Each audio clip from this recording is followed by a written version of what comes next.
All right, and good day, and welcome back to Season 2, Episode, 5, 6? 5. Thanks, Timothy. Of WEDCOnomics. I'm Jack Terrill. I'm the Executive Director of Wentworth Economic Development Corporation. And our little podcast called WEDCOnomics is designed to highlight small business in the Eastern Lakes region of New Hampshire. WEDCO, Wentworth Economic Development Corporation, is here to advise, finance, and promote the small business sector, again, in the Eastern Lakes region of New Hampshire. So we like to talk small business on this. We have a variety of guests, and they bring their insights and thoughts, and I think we all, somewhere along the line, come from a small business. So we have a special guest today, Nathan Dickey. Nathan, welcome. Thanks. How you doing? Good. How are you? Good. I'm good. Nathan is the operating principal and broker of Keller Williams Coastal Lakes and Mountains Real Estate. Yep. And you're also regional director for Keller Williams New England. For Keller Williams New England. So you have an office here in Wolfeboro? Yep. We have 10 locations associated with our franchise. We're in Wolfeboro, Meredith, North Conway, New London, Colebrook, Hanover, and our main office is in Portsmouth. We're also in York and Wells. Wow. Okay. I think that's all of them that I can think of right off the top of my So, doesn't sound like small business on the surface, and it's not. That's a major operation. But I wanted to. You didn't start that way, and it came over time. Yeah, we started. I started the company about 20 years ago last month, or this month actually. We started with 11 agents, and through hard work and following the Keller Williams systems and models, we grew to where we are today. We're at about 615 agents as we're filming this right now. Wow. That service New Hampshire, Vermont, Massachusetts, and Maine. We cast a pretty wide net.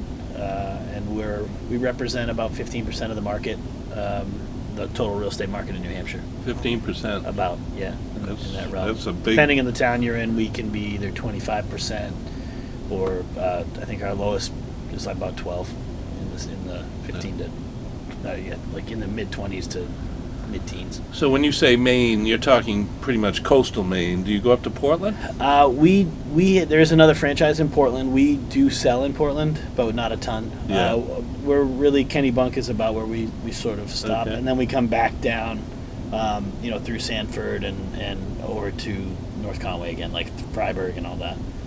So we cover a pretty wide swath. A real estate agent can go anywhere. In the state that they're licensed in, they're not specific, but we open offices in our territory that we feel will support the agents where their businesses, where the most businesses. All right, so let's go back 20 years. Sure. You are a realtor. I am. 20 years ago. Yes. Yeah. So somewhere along the line, you decided to get into real estate. How did that come about? I was a real estate investor out of high school. And I worked in a different industry, but you mean flipping homes and stuff? No, I just owned real estate and rented it. And okay. I started out doing that. Bought my first house when I was 19, and then started, developing a portfolio of investment property. And then I really enjoyed that. And I had a couple of real estate agents. I had one that was phenomenal and one that was not. And I felt like that would be something I'd like to do. So I went to work. I got my license and started selling real estate. I did that for about 3.5 years with a different company, and Keller Williams was a new franchise that sort of changed the way real estate was done from the broker to agent relationship. And it looked like a good opportunity to me, so I jumped in and bought it. And it's when been... you say bought it, you bought... I bought the franchise, so the franchise rights to open this territory. So you bought into Keller Williams? Yes. Are you talking here, up here? Yeah. For this section in New Hampshire. Yeah. And southern Maine. Yeah. And it's been really good. It's been a lot of hard work, and it's a very humbling experience to open your own business and be responsible for all the stuff. But it's been real rewarding, and it's been great so far. And we've the industry's in a big kind of shift right now. And I think that's a big opportunity for us to grow even bigger in this market. Well, I definitely want to get back to that, this shift you're speaking of, but I want to touch on what you just said. This experience has been humbling. And so in what ways building your business has it been humbling? I think when I went into it, I mean, it was 20 years ago, so I was a very different person. I was a lot younger. I was 20 years younger, and I had a giant, my ego was big, and I thought I could take on the world. And then I opened this real estate company, and it was a lot of work. And I think when you open a business, you underestimate the amount of effort and work that goes into creating something, and catering to, you become the person that works for. Like I always say, when someone will be out and an agent will introduce me as, they'll be like, oh, this is my boss, and I'll always say, really what that means is I work for them. My job is to work for the agents and make sure that the agents have everything they need to build a really big business and have a successful career in real estate. So that's my job, and that's hard. We're in a very litigious environment. We're in a environment where the market is changing all the time. Rates are changing. The amount of training and education it takes to take someone through the process is a lot more than it was even 20 years ago today. So I think when I got in, I underestimated all the work that went into being, the person responsible for everybody else. And I think it's been a great experience, and I've learned a ton, and I'm better for it. But I think that just going into it, I probably underestimated it a little bit, because everyone thinks it looks easy, and then you start doing it, and it's like, wow, this is a little more complicated than I thought. You discover that you don't know everything, and that you need other people's help. I mean, I think I rediscover that every morning by about 9 o'clock in the morning. I think I've rediscovered that I don't know everything, and I think, that's just a good realization for people to have, is that you just don't know everything. And I think every day you got to try to learn a little more and grow a little more, and try to do it a little better than you did yesterday. And I think that's our challenge every day to my staff, and to all the people that work at the company, is to try to be better today than we were yesterday, and leave it better than we found it. So that's our mission. Because if you're not, there's somebody right around the corner that will try to be. Absolutely. Highly competitive industry. Correct? Yeah, it's a super competitive industry, and we have new models and different systems and the internet, and just there's so many different ways to do real estate or practice or buy. We have to know as much about all of them as we can, and be able to navigate them. And I think it is a challenge today. I mean, it's a good challenge. It's good for the consumer.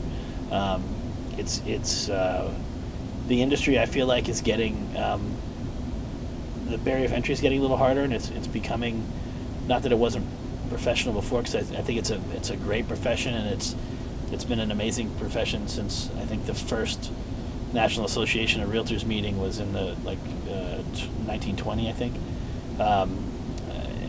so there's at least in New England.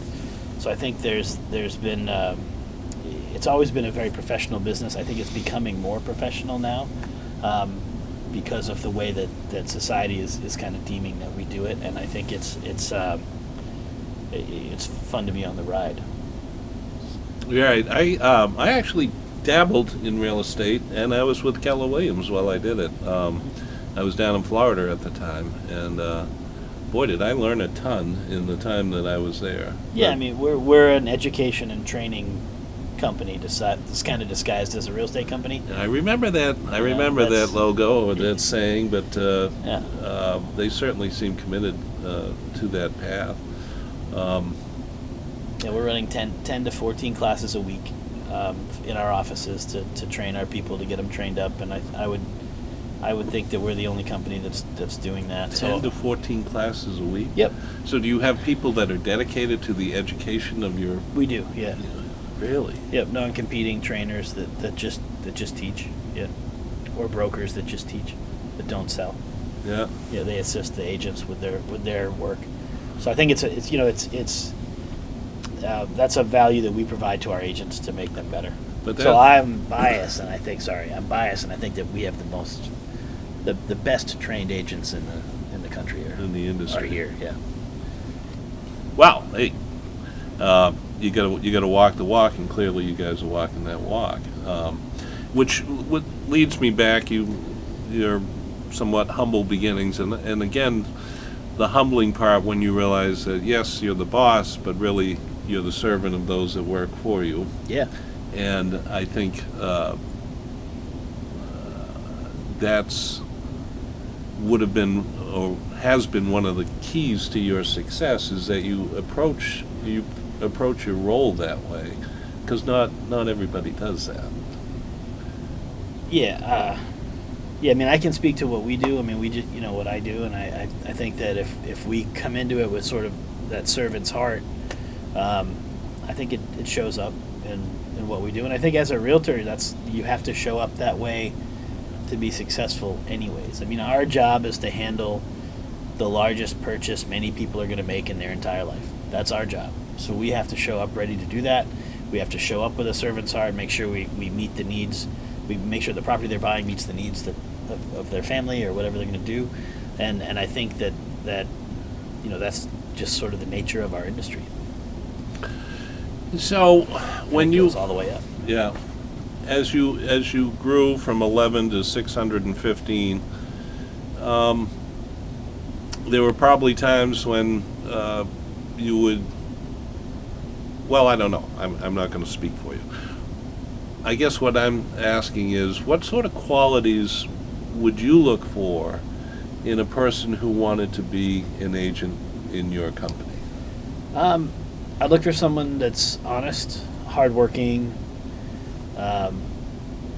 and likable. I think likable is important. But real estate is not a super complicated business. But you have to understand contracts. You have to be trained in contracts. You have to understand the market that you're operating in, and I think you have to have that servant's heart that wants to go out and really serve your clients at the highest level. And I think, we have a lot of agents that do that. We have some agents that come in that strive to be that. But that's what I would look for. Honesty is such a key ingredient. It is. I mean, the challenge with a lot of real estate agents is they try to do it. You have to be self-disciplined to be good at it, because there isn't necessarily a boss that's looking over your shoulder, saying, "Oh, did he show up on time?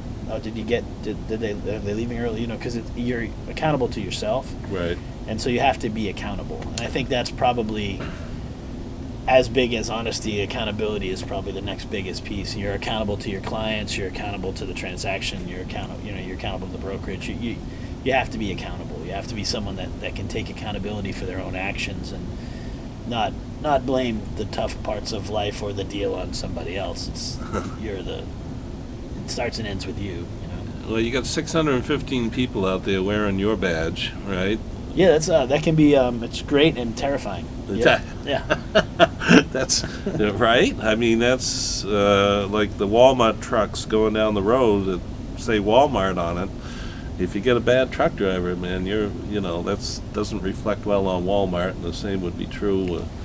That's very true. Very true. So that's critical. You mentioned the climate. What kind of climate are we seeing out there from a real estate perspective, both commercial and residential, in your operating area? So I'll start with residential first, because we have the most data really on residential. So depending on which expert you listen to, currently in the state of New Hampshire, we are about 40,000 units of housing short. So that's just housing that doesn't exist.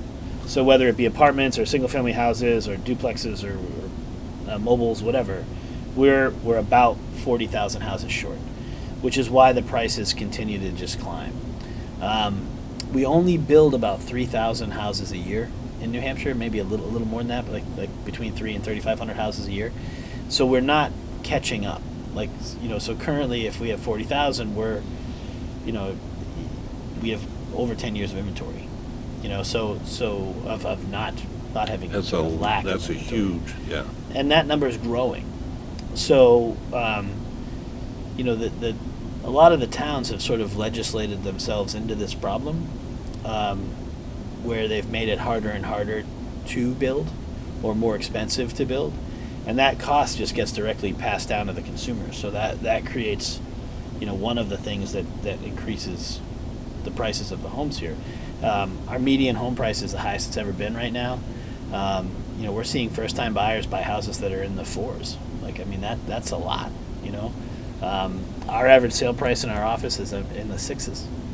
And that's because we live in an amazing area that a lot of people want to live in, and we need to find a way to build more houses and make it easier for builders to come in and build more houses. There's a lot of people that have the sort of a myth that I'm going to buy my house when the rates go down.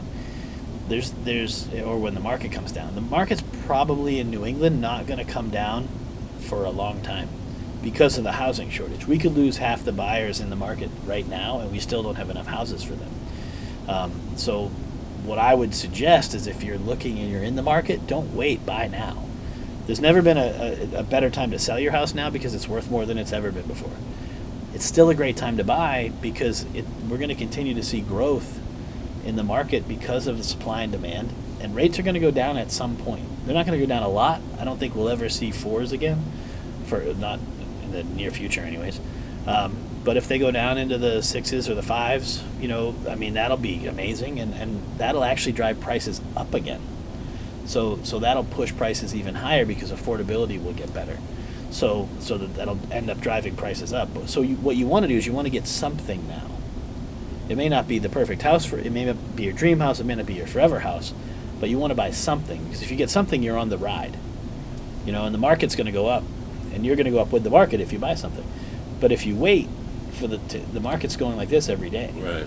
And if you wait, you're just getting further and further away from the market. So it's making it harder to buy down the road, and a lot of people don't understand that. So, our challenge is to get those first-time buyers in the seat to buy their house, to buy something, so that they can at least keep pace with the market. Because you can always sell your house. A house is a very easy asset to sell, especially now. We're dealing with multiple offers in a lot of the towns we are operating in. So I think it's a great, it's a great time to buy. It's a very safe investment. You should buy as much as you can. Buy investment property, buy a second house, buy a first house, buy as many as you can. It's a great time to build wealth and, get that asset that's the one of the best assets you can have in this country. And it's very, very safe. And, I think so. I would encourage everybody to not wait. We are not going to see a big drop in prices here. You'll see a slowdown at some point where we have, some overpriced stock will pile up. People that are swinging for the fences with their houses, and just the prices get really high. But at the same time as that's happening, there's still a whole market of houses that are coming off the market really fast. And you're going to see that. Yes, we're starting to see it now. There are certain price segments where we're seeing a little bit of an adjustment, and it's really just houses are coming on a little too high, so they sit a little bit longer, and then the prices adjust down. That's not the market adjusting down. That's the house came on overpriced in the beginning, so it pulls down. But if you'd like us to explain this to you, you can always reach out to Keller Williams, and we're happy to help with any of that. Wow, we just got a serious lesson in real estate, residential real estate. Commercial's evolving too. It's what is commercial doing? Because there's all that. To me, that seems like a market in turmoil. No? No, not really. We have plenty of demand for commercial real estate. Retail is in is kind of a weird spot. I think the unique local business has a big opportunity right now. The downtown businesses have a really great opportunity to come in and start up and be successful. I would just encourage. You say unique local businesses? Yeah, unique. That's us, folks. That's the small... unique. Well, the unique local experience. Everybody likes that, and I think, especially here. My only sort of dig is you just got to be open.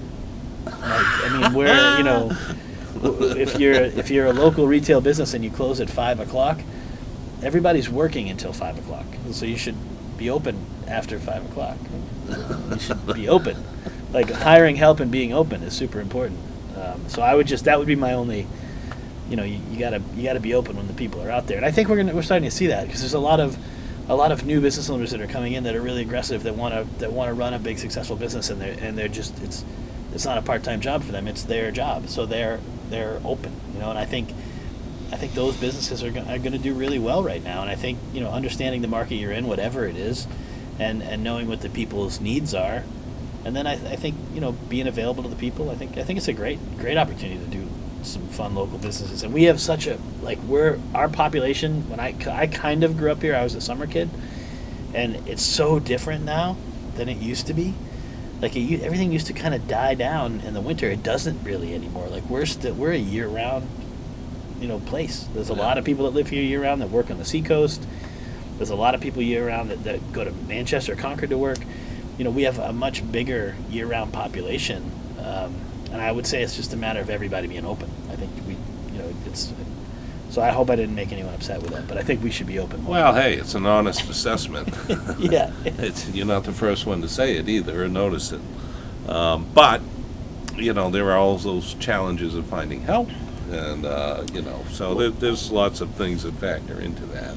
Yeah, I mean, I think we have to pay, we deal with that too. We have staff. We have to pay more for our staff now because the cost of everything has gone up, and I think that's just the reality of the world that we live in. I mean, I've never heard anyone say that they feel like they're. I mean, staffing has always been a problem. It's always an issue for as long as I've been in the workforce. It's been, people have always been looking for better help. And I think if you got someone good, you got to hang on to them and pay them what they need to get paid to keep them, and that can be a challenge sometimes. But I think a good, well-trained person is worth a little extra money, and I think if you look and you pay a competitive wage, you can find people. I mean, but it's definitely a challenge, for sure. Yeah, so you're not seeing an excess of commercial property on the market? No, I think a lot of commercial property is. I mean, we're going to start to see more and more of it as loans reset. Because most commercial loans are different than residential. They're set on they're usually on a 5-year, turn, and so people that had great commercial loans and great properties at 4.5%, when that rate adjusts up to 7 or 8, now that property is probably for sale, or it may not be as good a deal for them. So you'll see those people probably rolling out. But I wouldn't say we're in the same situation with commercial as we are with residential. There's enough stuff that you can find opportunity. We operate in a lot of smaller markets where, there might be one commercial piece of property in the whole town for sale at a time, or two, So in Wolfeboro, I think right now there's only a couple of commercial opportunities. So if you're a commercial investor or you need a place for your business, it's really hard to find a spot to open. So that means that, again, supply and demand. We've got a lack of supply, but we've got a demand. I mean, there are people that are looking to open businesses here all the time. We talk to them. They want to be here because it's a great place to be. This is one of the best towns in the state as far as I'm concerned. I love living here. It's awesome. Yeah, it's great. You think a small business, somebody wanting to start out with a small business, or maybe they've started and they want to grow a little bit, how much of a factor should it be to consider purchasing real estate as part of that growth? I think it's one of the best things you can do, and there's a lot of government money, and since this is WEDCOnomics, so the WEDCO situation is great. I mean, you can get a little help with the down payment from WEDCO. You can get all the money from WEDCO, or most of the money from WEDCO, and those terms are usually pretty good. And SBA has some programs that work with WEDCO to make it very easy to buy property. And property it makes your business more valuable if you own it. It's also a good exit strategy to own the real estate and sell the business later if you want to sell the business. What a lot of people struggle with is that, do I own a business or do I own a job? A business, you cannot be there. Like, I'm not at my business today, someone else is running it today, I'm here. Can you do that and the business still runs? And I think if you can do that, then you have a business that's saleable. If you can't, then it makes it a little harder to sell the business because you become sort of the business. You are the business. Yeah, and that's a tough thing for Taking notes, I hope, people. Well, that's a tough thing for a lot of small businesses. They're like, well, my business is worth X. Well, if you're not here, who's doing the work? Well, no one. Well, then it's not worth anything because it's you. So if you have a staff and a team and they're doing the thing, whatever it is that you're doing, or they're running the thing, whatever it is, and you're overseeing it occasionally, now it's a saleable business. And if you own the real estate and you're going to be in business for 10 or 15 or 20 or 30 or more years, owning that real estate controls your rent expense, so your occupancy expense is controlled, and it changes the write-off structure, and you're building equity in an asset that's going up in value. So at the end, or when you decide to sell, you can either sell and lease back the building, or you can sell with the building, and that'll increase the value of the entire thing. So the banks like to see a building with a business that increases. It's a better asset for the banks to buy. So I think it's very easy to buy as a sole proprietor or an LLC. There's a lot of tools that you can use to buy your building, so you don't really need a lot of money. And I think that's the misconception that people have, is that you need a ton of money to buy the building you're in. If you're operating in a building and you occupy more than 60% of it, or more than 51%, the programs that are available to you to buy are really incredible. Through Small Business Administration or other. Yeah, through the SBA. And again, we can help you with that too. So just call Keller Williams. You can? Yes, we can. You can guide them through this process? We can guide them through the process. That's what we do at Keller Williams. Yeah. Call me up. So and I'll get you with one of our amazing 600 agents. Yeah. Well, that's a good piece of information. I mean, because so many of the small business folks really start with the idea, but they need a lot of help to get that idea executed and in place. And that would be the real estate piece of that. They could use some advice on that. Yeah. More than I could give them. Well, I think understanding the resources that are available to you in whatever you're doing is important. And sometimes it's hard to track them down. But if whatever industry you're in, if you understand, that I can go here and get access to this capital, or I can go here and get access to this training, and I think that's your job as a business owner, is to figure those things out and find those resources and develop that team of business people around you that are going to help you, whether it's your banker, your real estate agent, your insurance agent, your whatever it is. Like I like to think I have a pretty big network of people that I trust, whether it's the guy who I'm buying a vehicle from, to my insurance agent, to a mortgage officer, to a commercial lender, to whoever it is. I think whatever industry you're in, you have to build that network of trusted resources. And I think WEDCO, for us when we started, helped us buy a building, and we've since paid the loan back. It's been a long time we paid the loan back,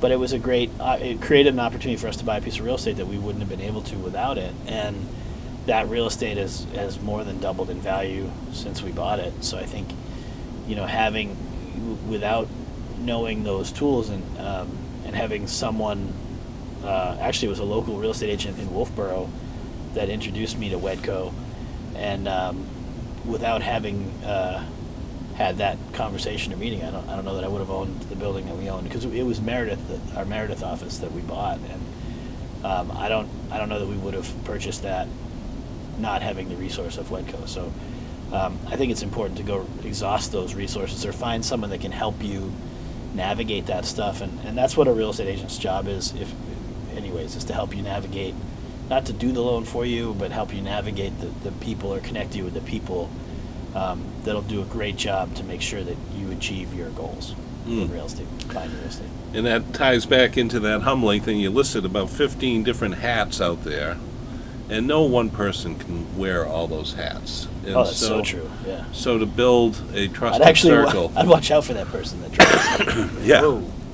Let's stay clear of them, right? Yeah. But that's just so true, that you need a trusted group, and the further you can expand that group, the better off you are. Absolutely. I think that works in any business. Yeah. I think that, and then learning leverage and getting yourself to the point where you can work on your business, not in your business. I think that's the next big step for small businesses, to you're up, you're running, you got your systems down, cool. Bring someone in to start executing your system, so you can then go expand and do the next piece of growth. Keller Williams is so invested in peer learning, getting people in a room and learning from each other. Yeah, masterminding. Yeah. Yeah, and that was one of my big takeaways when I was with Keller Williams. So much of the small businesses could do the same if we could just get them together, and because they all have roughly the same challenges, whether it be marketing or accounting or real estate. And yeah, together everyone achieves more, right? So the more collaborative a Main Street community can be, or a small business community can be, I think the better environment that creates for all the consumers, all the business owners, and their employees, quite frankly. So I think that's huge. I mean, a well-working chamber of commerce, where people understand referrals and work together and refer business back and forth is an amazing thing. A well-run Main Street organization, and there's a few towns in New Hampshire that we've experienced that have amazing Main Street programs. That do just great things for the town. I mean, there's a restaurant group in Portsmouth and Dover that do amazing things for that town. They all collaborate on events, and brings a lot of people in. Like the Restaurant Week started like that. When Restaurant Week started happening, like it started in a small town, and they just all got together and decided they were going to run promotions to bring people out for Restaurant Week. Now it's all over the nation. Everybody does. And it's awesome. Like it's great. And I think little things like that in towns make it better. And I think the more small businesses you have, if you are a small business in a town like ours, I think you need to lean into the town. When the town needs something or they're doing an event, like you got to lean in, because that's how we get better as a town, and the experience of being here gets better for the people that live here. So there's fireworks, lean in. There's a parade, lean in. There's the school needs something, lean in. That's our job, existing in this community that we exist in. That was awesome, Nathan. I'm happy to be here. Thanks. This is fun. It's we could go on and on as far as I'm concerned, but I think we've already gone over. It's the end of episode 6. In the books. It's in the books. Nathan, I wouldn't be surprised if I had you back for an episode later. Happy to come back anytime. Yeah, that was awesome. I really appreciate your insights. Nathan Dickey, the principal broker and operating principal at Keller Williams Coastal Lakes and Mountains, and regional director for Keller Williams up in this northeast region. Yeah, in right New England. Yeah. In New England. Yeah. Well, thanks so much for coming on, Nathan. Happy to be here. Thanks for having me. Thank you all for tuning in, and we'll see you next time on WEDCOnomics, and a special thanks to Wolfeboro Community TV and Timothy and Jake. Thanks, guys. Thanks, guys. All right.